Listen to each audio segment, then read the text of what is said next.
السلام علیکم ورحمۃ اللہ وبرکاتہ۔ محترم ناظرین، آپ کا استقبال ہے ہمارے channel Islamic scholars and leaders پر۔ جی ہاں ناظرین، میں وہ آپ کا میزبان محمد ثانی اور آپ دیکھ رہے گے ہمارا YouTube channel Islamic scholars and leaders کو۔ جیسا کہ آپ نے پچھلی ویڈیو میں سیدنا حضرت عمر فاروق رضی اللہ تعالیٰ عنہ کی خلافت فاروقی کی زندگی کو سنا، جس میں انہوں نے جس عدل و انصاف اور جس مساوات کے ساتھ لوگوں پر حکومت کی، وہ نہایت ہی قابل رشک ہے۔ تو آج میں ان کے اوصاف و کمالات پر روشنی ڈالوں گا۔ اگر آپ ہمارے اس چینل پر نئے تو پلیز سبسکرائب کیجئے اور بیل آئیکن پر دبانا نہ بھولیے، تاکہ ہماری نئی ویڈیوز کی نوٹیفیکیشن سب سے پہلے آپ کے پاس آئے گی۔ اگر یہ ویڈیو پسند آئے تو لائک کیجئے اور اپنے دوستوں میں شیئر کیجئے۔ تو چلیے شروع کرتے ہیں۔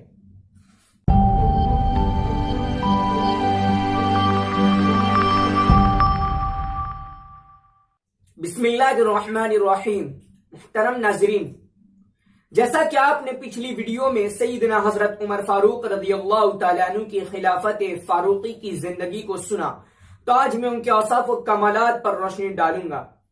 ناظرین، عرب میں روحانی تربیت کا آغاز اگرچہ اسلام سے ہوا، لیکن اسلام سے پہلے اہل عرب میں بہت سے ایسے اوصاف پائے جاتے تھے جو تمغہ شرافت تھے، جن پر ہر قوم ہر زمانے میں ناز کر سکتی ہے۔ یہ اوصاف اگرچہ کم و بیش تمام قوم میں پائے جاتے تھے، لیکن بعض اشخاص زیادہ ممتاز ہوتے تھے، اور یہی لوگ قوم سے ریاست و حکومت کا منصب حاصل کرتے تھے۔ ان اوصاف میں فصاحت و بلاغت، قوت تقریر، شاعری، نصابی، بہادری، آزادی مقدم چیزیں تھیں۔ حضرت عمر فاروق رضی اللہ تعالیٰ عنہ کو قدرت نے ان سب میں سے کافی حصہ دیا تھا۔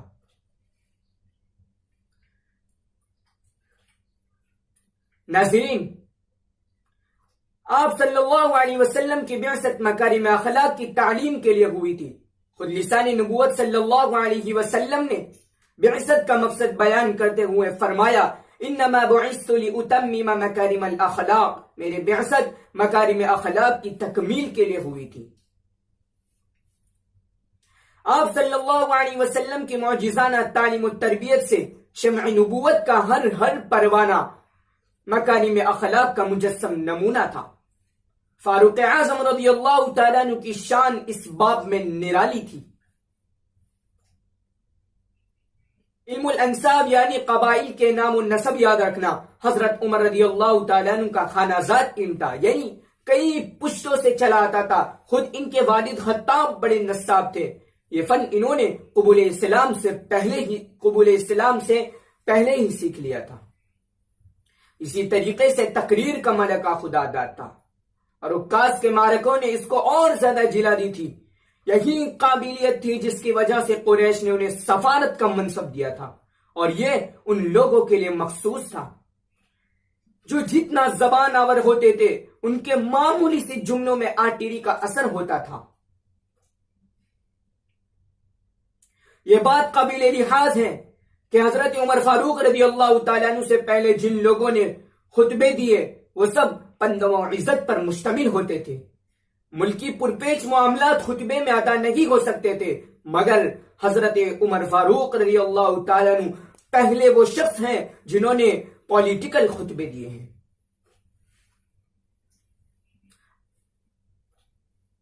عرب عام طور پر امیانہ ذوق رکھتے تھے۔ ان کا معاشرہ لکھنے پڑھنے کے رواج سے عاری تھا۔ یہی وجہ تھی کہ نبوت کے وقت قریش میں صرف 17 آدمی اس جوہر سے مزین تھے۔ آپ رضی اللہ تعالیٰ عنہ کی شخصیت باکمال کا اسی ممتاز گروہ میں شمار ہوتا ہے۔ آپ کی قوت تحریر، برجستگی کلام اور زور کتابت و خطابت ان فرامین و خطوط میں جھلکتی ہے جسے تاریخ نے اپنے سینے میں محفوظ کیے ہیں۔ شعر و شاعری کی نسبت اگرچہ ان کی شہرت کم ہے، لیکن اس میں یہ شبہ نہیں کہ وہ شعر بہت کم کہتے تھے، مگر شعر و شاعری کا ایسا عمدہ ذوق رکھتے تھے کہ یہ واقعہ ان کی تاریخ زندگی میں متروک نہیں ہو سکتا۔ عرب کے اکثر مشہور شعراء کا کلام کثرت سے یاد تھا۔ اہل ادب کو عموماً تسلیم ہے کہ ان کے زمانے میں ان سے بڑھ کر کوئی شعر کا پرکھنے والا نہ تھا۔ ناظرین، قسام ازل نے آپ کو فطری طور پر ذہانت و فطانت اور اصابت رائے کا وافر حصہ دیا تھا۔ خود لسان نبوی صلی اللہ علیہ وسلم نے ان اللہ جعل الحق علی لسان عمر وقلبہ کا مجدہ سنا کر اس خوبی کو دوبالا کر دیا۔ آپ کے فرزند عبداللہ رضی اللہ تعالیٰ عنہ بیان کرتے ہیں کہ جب بھی صحابہ کرام کے درمیان کوئی مسئلہ زیر بحث بنا تو صحابہ کرام کی رائے کچھ ہوئی اور آپ کی کچھ ہوئی تو قرآن اس رائے کے مطابق موافق میں نازل ہوا جو آپ نے پیش کی تھی۔ ناظرین، اخلاق کی پختگی اور استواری کا اصل سرچشمہ خشیت الہی ہے۔ قلب جس قدر خشیت الہی سے لرزہ ہوگا اسی قدر وہ بلند مقام پر ہوگا۔ آپ رضی اللہ تعالیٰ عنہ خشیت الہی سے ہر لحظہ لرزہ و ترسا رہتے تھے۔ نمازوں میں بھی اکثر وہ صورتیں پڑھتے جن میں قیامت کے ہولناک مناظر اور خدا تعالیٰ کی شان کبریائی کی عظمت و جلال کا بیان ہو اور زار و قطار روتے جاتے۔ آپ رضی اللہ تعالیٰ عنہ کا پورا وجود بامسعود سرور کونین حضرت محمد مصطفیٰ صلی اللہ علیہ وسلم کے محبت میں ڈھلا ہوا تھا۔ دل کے جزیرے پر عشق نبوی کا راج قائم تھا۔ آنکھوں کے حلقے میں زیارت نبوی کا شوق تمکن پذیر تھا۔ اس کا اندازہ اس بات سے ہوتا ہے کہ ایک مرتبہ آپ نے رسول خدا صلی اللہ علیہ وسلم سے عرض کیا، یہ اللہ کے رسول، آپ میری جان کے علاوہ ہر چیز سے زیادہ محبوب ہیں۔ تو آپ صلی اللہ علیہ وسلم نے فرمایا، لا یؤمن احدکم حتی اکون احب الیہ من نفسہ، تم میں سے اس وقت تک کوئی شخص کامل ایمان والا نہیں ہو سکتا جب یہاں تک کہ میں اس کی جان سے زیادہ عزیز نہ ہو جاؤں۔ پھر آپ رضی اللہ تعالیٰ عنہ نے فرمایا، اب آپ میری جان سے بھی زیادہ عزیز ہے۔ تو آپ صلی اللہ علیہ وسلم نے فرمایا، اے عمر، اب ایمان تام ہوا۔ اسی کے ساتھ ساتھ اتباع سنت کا ایسا جذبہ موجزن تھا کہ خود آپ رضی اللہ تعالیٰ عنہ اس واقعے کو بیان کرتے ہیں کہ جب سے میں نے رسول اکرم صلی اللہ علیہ وسلم کو چھنے بغیر آٹے کی روٹی کھاتے دیکھا ہے تو اس وقت سے میں بھی چھنے بغیر آٹے ہی کی روٹی کھاتا ہوں۔ آپ کے اوصاف خاص میں زہد و ورع کا وصف تھا۔ آپ کے اندر دنیا سے بے رغبتی کوٹ کوٹ کر بھری ہوئی تھی۔ ناظرین، انسانی اخلاق و اوصاف کا بہترین وصف تواضع و انکساری ہے۔ اسی سے وہ بلندیوں کو طے کرتا ہے۔ ایک طرف آپ رضی اللہ تعالیٰ عنہ کے رعب و دبدبے کا اثر ایسا کہ قیصر و کسریٰ کا پایہ تخت جس سے متزلزل، تو دوسری طرف تواضع و انکساری ایسی کہ گویا آپ تواضع کی مجسم تصویر۔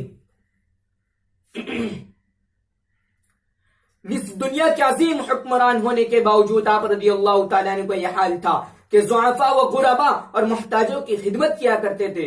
حضرت طلحہ بن عبید اللہ رضی اللہ تعالیٰ عنہ کا بیان ہے کہ ایک رات آپ تاریکی میں نکلے، ایک رات آپ رضی اللہ تعالیٰ عنہ تاریکی میں نکلے، ایک گھر میں داخل ہوئے، پھر دوسرے میں نے صبح اس گھر میں جا کر دیکھا تو ایک بڑھیا تھی۔ پوچھا، یہ شخص تمہارے گھر کیوں آتا ہے؟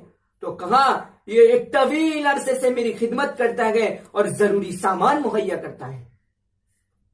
ناظرین، حضرت عمر رضی اللہ تعالیٰ عنہ کی اٹھان کھا کے عرب سے ہوئی تھی، اس لیے روز اول ہی سے شجاعت و بصالت کی تلوار ان کے پر تلے میں موجود تھی۔ اسی وجہ سے آپ بچپن ہی سے سپاہ سالاری، سپاہ گیری، تیگ زنی اور کشتی میں کامل مہارت رکھتے تھے۔ چنانچہ جاحظ نے لکھا ہے کہ آپ گھوڑے پر اچھل کر سوار ہوتے تھے۔ اسی کے ساتھ ساتھ آپ کے اندر رعب و دبدبے کا اثر موجود تھا۔ خود لسان نبوت صلی اللہ علیہ وسلم نے اشد امتی فی امر اللہ عمر کہہ کر آپ کی اس رعب و دبدبے کی تصدیق فرمائی۔ آپ کے رعب و دبدبے کا اثر کی وجہ سے قیصر و کسریٰ کا پایہ تخت متزلزل ہو جاتا تھا اور شیطان بھی آپ کو دیکھ کر اپنا راستہ بدل دیتا تھا۔ تاریخ کے تمام واقعات سے ہمیں معلوم ہوتا ہے کہ کس طرح حضرت عمر فاروق رضی اللہ تعالیٰ عنہ نے ہر موقع پر اپنی تلوار نیام سے نکال دیتے تھے، اور کافر تو کافر، مسلمانوں کے ساتھ ان کا یہی سلوک و برتاؤ تھا۔ مگر اسلام کی برکت، عمر کے انحطاط اور خلافت کی مہمات نے ان کو رفتہ رفتہ نرم اور حلیم بنا دیا۔ چنانچہ آپ اپنے دور خلافت میں کفار کے ساتھ جس رحمدلی اور لطف انداز سے ان کے ساتھ برتاؤ کیا کرتے تھے، افسوس کا مقام ہے کہ آج کا مسلمانوں سے ایسا سلوک و برتاؤ نہیں کرتے۔ آپ رضی اللہ تعالیٰ عنہ کا علمی مقام بہت بلند تھا، اس کا اندازہ آپ کے فقہی اجتہادات سے ہوتا ہے۔ جب آپ رضی اللہ تعالیٰ عنہ نے اسلام قبول کیا تو آپ کے اندر علوم قرآنیہ اور احادیث نبویہ کا علم رونما ہوا۔ آپ ہمیشہ اہل علم و فضل کے ساتھ رہتے اور ان کی صحبت و معیت اختیار فرماتے۔ ناظرین، اب ہم ان کے فضائل و مناقب پر روشنی ڈالیں گے جو احادیث نبویہ میں وارد ہوئے ہیں۔ قال رسول اللہ صلی اللہ علیہ وسلم: لو كان بعدی نبی لكان عمر بن الخطاب، اگر میرے بعد کوئی نبی ہوتا تو وہ عمر بن خطاب ہوتے۔ قال رسول اللہ صلی اللہ علیہ وسلم: اشد امتی فی امر اللہ عمر، میری امت میں اللہ کے دین کے حوالے سے سب سے سخت عمر ہے۔ قال رسول اللہ صلی اللہ علیہ وسلم: ان اللہ جعل الحق على لسان عمر وقلبه، اللہ تعالیٰ نے حضرت عمر رضی اللہ تعالیٰ عنہ کے قلب اور زبان پر حق کو جاری کر دیا ہے۔ حضرت عبداللہ بن مسعود رضی اللہ تعالیٰ عنہ فرماتے تھے کہ حضرت عمر رضی اللہ تعالیٰ عنہ دین اسلام کے ایک مضبوط قلعے تھے۔ یہی وجہ تھی کہ آپ کے دور خلافت میں لوگ اسلام میں داخل ہوئے، کوئی خارج نہیں ہوا تھا۔ جب آپ رضی اللہ تعالیٰ عنہ انتقال کر گئے تو اس قلعے میں شگاف پڑ گیا اور کچھ لوگ اسلام سے خارج ہو گئے۔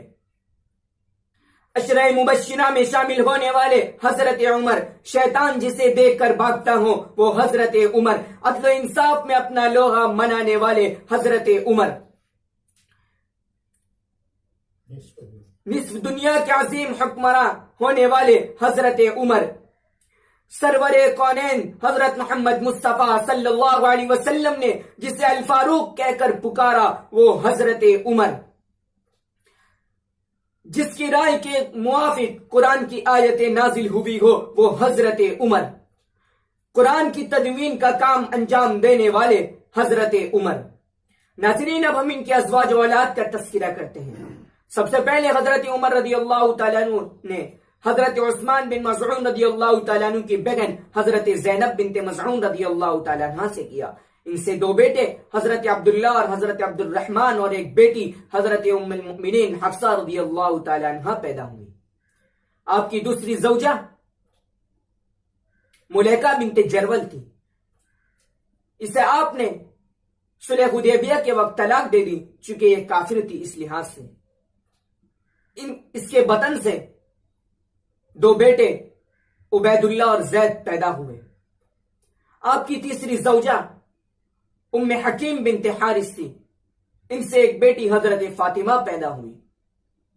آپ کی چوتھی زوجہ جمیلہ بنت ثابت رضی اللہ تعالیٰ عنہ ہے، ان سے عاصم بن عمر نامی ایک بیٹا پیدا ہوا۔ آپ کی چوتھی زوجہ، آپ کی پانچویں بیوی حضرت ام کلثوم بنت علی رضی اللہ تعالیٰ عنہ ہے۔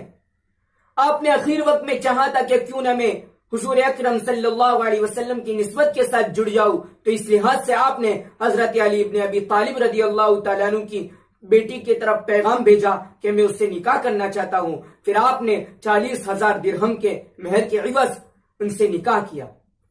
ان سے ایک بیٹے زید بن عمر اور ایک بیٹی رقیہ پیدا ہوئی۔ آپ کی چھٹی زوجہ عاتقہ تھی، اس سے ایاس پیدا ہوئے۔ آپ کی دو لونڈیاں تھیں، ایک لوہیہ اور فقیہہ. تو لوہیہ سے حضرت عبد الرحمن اصغر پیدا ہوئے اور فقیہہ سے حضرت زینب پیدا ہوئی. ناظرین، یہ تھے حضرت عمر فاروق رضی اللہ تعالیٰ عنہ کے اوصاف و کمالات. اگر یہ اوصاف و کمالات ہمارے اندر آ جائے تو ہم دنیا کے ہر شعبے میں کامیاب ہو سکیں گے اور ہر میدان میں ہم کامیاب ہو سکیں گے اور ہمیں کوئی شکست نہیں دے سکے گا. تو ضرورت ہے کہ ہم ایسے اوصاف و کمالات کو اپنے اندر پیدا کریں. اگر آپ ہمارے اس چینل پر نئے ہیں تو پلیز سبسکرائب کیجئے اور بیل آئیکن پر دبانا نہ بھولیے تاکہ ہماری نئی ویڈیوز کی نوٹیفیکیشن سب سے پہلے آپ کے پاس آئے گی. اگر ویڈیو پسند آئے تو لائک کیجئے اور اپنے دوستوں میں شیئر کیجئے. میں کو آپ کا میزبان محمد ثانی. السلام علیکم ورحمۃ اللہ وبرکاتہ.